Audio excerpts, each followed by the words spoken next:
Hola amigos, bienvenidos a Divulgantes, el lugar de encuentro entre las ciencias y las humanidades. Hoy vamos a hablar de cultura y biodiversidad. La conservación, como otros aspectos relevantes del tema ambiental, está lleno de matices, posiciones e intereses. Uno de los aspectos más difíciles y controvertidos del debate sobre la biodiversidad se refiere a la utilización económica del germoplasma, de la diversidad genética. Como sabemos, las variedades pueden tener ciertas características que las hacen más o menos atractivas desde el punto de vista económico. Por ejemplo, la resistencia a ciertas enfermedades, exigencias ambientales, tipos de suelo, rendimientos o una determinada apariencia.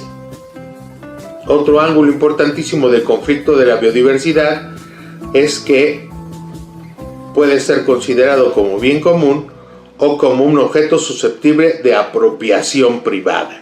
A pesar de la gran variedad de plantas de la Tierra, hoy solo 30 especies son responsables del 90% de la alimentación del hombre, y de estas solo 8 especies, entre ellas el trigo, el maíz, el arroz y la papa, contribuyen con más del 80% de dicho consumo.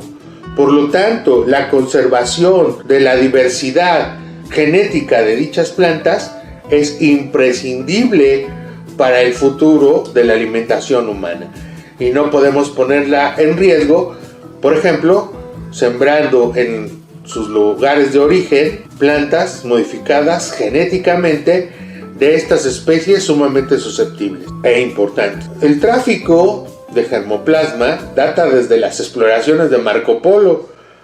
Los navegantes portugueses y españoles, como Vasco de Gama o Cristóbal Colón, tenían entre sus principales razones la búsqueda de alimento, especies o madera, no solo oro. Sin embargo, este importante tráfico no trae como recompensa un flujo de dinero por este intercambio.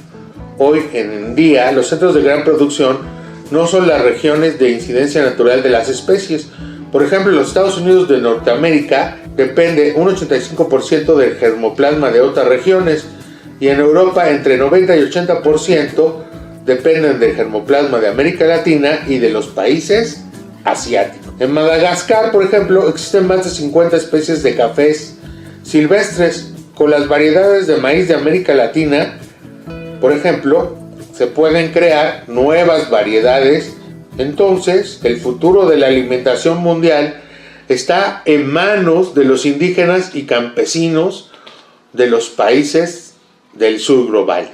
En el proceso de construcción de la ciencia moderna y en la idea de garantizar la propiedad intelectual de la creación científica, las sociedades han ideado sistemas para protección de inventos llamados patentes, que garantizan los derechos de los inventores sobre el producto de su esfuerzo científico. Pero originariamente esos sistemas no fueron pensados en seres vivos, sean estos plantas, microorganismos o animales. Así, en 1930, en los Estados Unidos de Norteamérica, se aprobó el Plant Patent Act para las plantas producidas asexualmente, que es considerado el primer intento para establecer derechos de propiedad sobre especies vivas. Debemos decir que muchas de las innovaciones científicas no están creando genes de la nada, sino patentando o modificando genes preexistentes. Y eso es un problema entre la relación entre el bien público y el bien privado. Estamos llegando a extremos de patentar la vida. En 1970, el Congreso norteamericano aprobó el Acta para la Protección de Variedades Producidas Sexualmente. Después, la Suprema Corte de los Estados Unidos de Norteamérica concedió la patente a una línea de bacterias del género Pseudomonas, transportadoras de segmentos ajenos de ADN de plásmidos, abriendo el antecedente para la patentabilidad y apropiación de microorganismos. El conocimiento y el reconocimiento de que el germoplasma constituye un valioso capital es un punto del conflicto. Las reservas genéticas han sido consideradas como patrimonio común de la humanidad, bien libre, cuya apropiación por los individuos no debería estar sujeta a ningún pago. Y de ser el caso, debería ser para aquellas comunidades locales que han trabajado el germoplasma de esas plantas y esos animales. En la reunión de Río de Janeiro, Brasil, de la Cumbre de la Tierra, Estados Unidos intentó ejercer un veto sobre las negociaciones, pero además se negaron a firmar el convenio sobre diversidad biológica con el mismo argumento de que la biotecnología es una propiedad intelectual patentable por empresas privadas. Hoy, los Estados Unidos se negaron a firmar el convenio internacional en materia ambiental, esta vez el protocolo de Kioto, es decir, la Comisión Internacional sobre Cambio Climático Global. Además de la agricultura y los productos químicos e industriales, la biodiversidad es esencial en la industria farmacoquímica. Además de la agricultura y de productos químicos e industriales, la biodiversidad es esencial en la industria farmacéutica.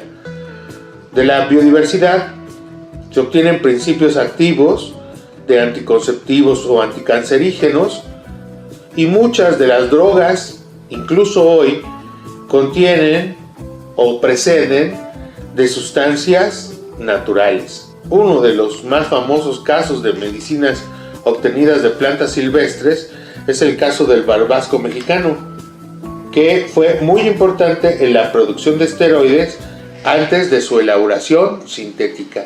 Otro caso es la Vinca pervinca rosada de Madagascar, un medicamento que se utiliza para la leucemia. O, por ejemplo, un coral blanco, el Pleusaria homomala, posee un alto contenido de prostaglandinas con efectos sobre los músculos lisos del cuerpo humano que puede utilizarse para facilitar el parto, o algunas esponjas marinas que, además de evitar el desarrollo de tumores, tienen propiedades antimicrobianas.